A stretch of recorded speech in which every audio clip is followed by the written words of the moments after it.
Assalamualaikum warahmatullahi wabarakatuh dan salam sejahtera diucapkan kepada semua. Apa khabar? Didoakan agar anak-anak murid semua berada dalam keadaan sihat. Bersama Cikgu Nazli lagi pada pagi ini bagi mata pelajaran Bahasa Melayu tahun 3. Hari ini kita akan belajar tentang kata berimbuhan akhiran. Selepas ini, cikgu harap murid-murid semua akan dapat menggunakan kata berimbuhan akhiran berdasarkan konteks. Kita telah belajar tentang kata berimbuhan awalan. Jadi, mereka tengok apakah itu kata berimbuhan akhiran. Kata berimbuhan akhiran ialah kata yang menerima imbuhan pada bahagian belakang kata dasar seperti dataran, ambilkan dan dekati. Contoh yang diberi kata dasarnya datar, ambil dan dekat, dan imbuhan akhirannya an, kan dan i. Maka kata berimbuhan akhiran yang terhasil ialah dataran, ambilkan dan dekati.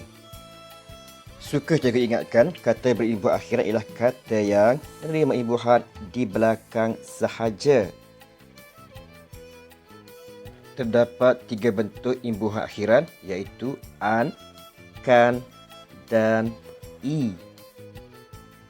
Mari kita tengok satu persatu contoh kata dasar yang menerima imbuhan akhiran ini.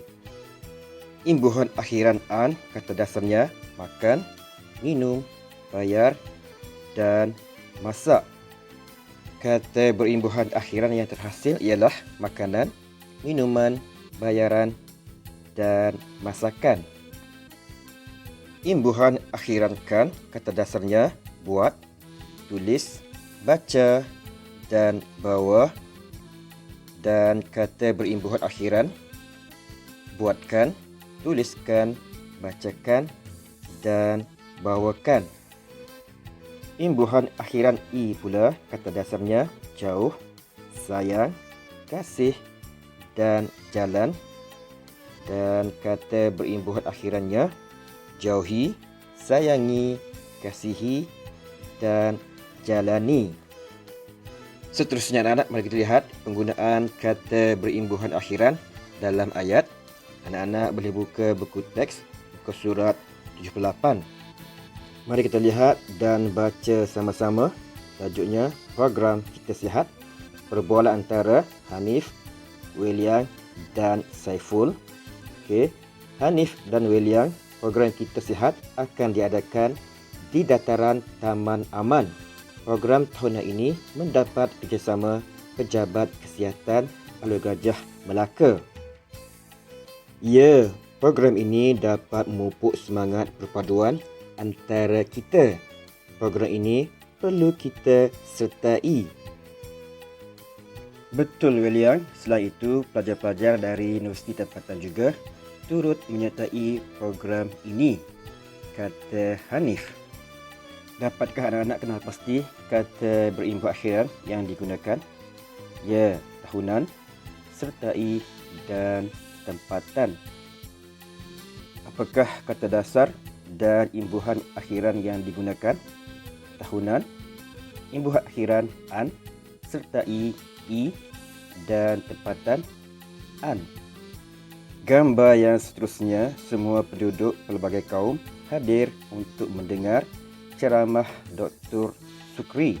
Pesan beliau, amal pemakanan yang seimbang.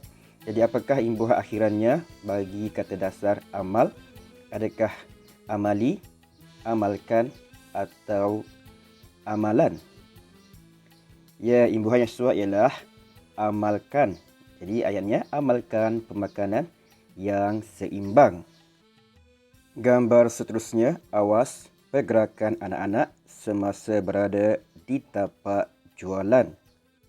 Imbuhan akhiran yang sesuai bagi kata dasar awas ialah ya, awasi, iaitu awasi pergerakan anak-anak semasa berada di tapak jualan.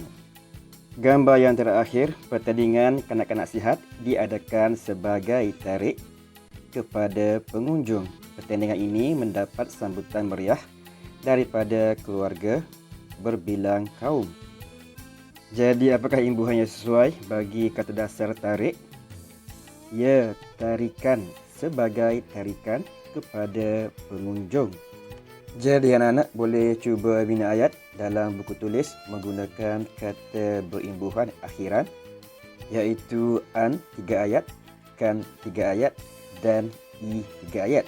Tulislah kata dasarnya dan kata berimbuhan akhiran yang sesuai. Tidak semua kata dasar boleh menerima imbuhan akhiran, terutama imbuhan akhiran i. Jadi anak-anak pilihlah kata berimbuhan yang sesuai dan betul. Seterusnya anak-anak boleh cuba latihan dalam buku aktiviti, buku surat 89 dan 90. Latihan A, lengkapkan kata berimbuhan akhiran yang betul. Dan latihan B, tulis cerita menggunakan kata berimbuhan akhiran berdasarkan gambar. Okey. Cikgu rasa itu saja pelajaran kita pada kali ini. Sehingga kita berjumpa lagi. Selamat belajar, jaga diri dan terima kasih.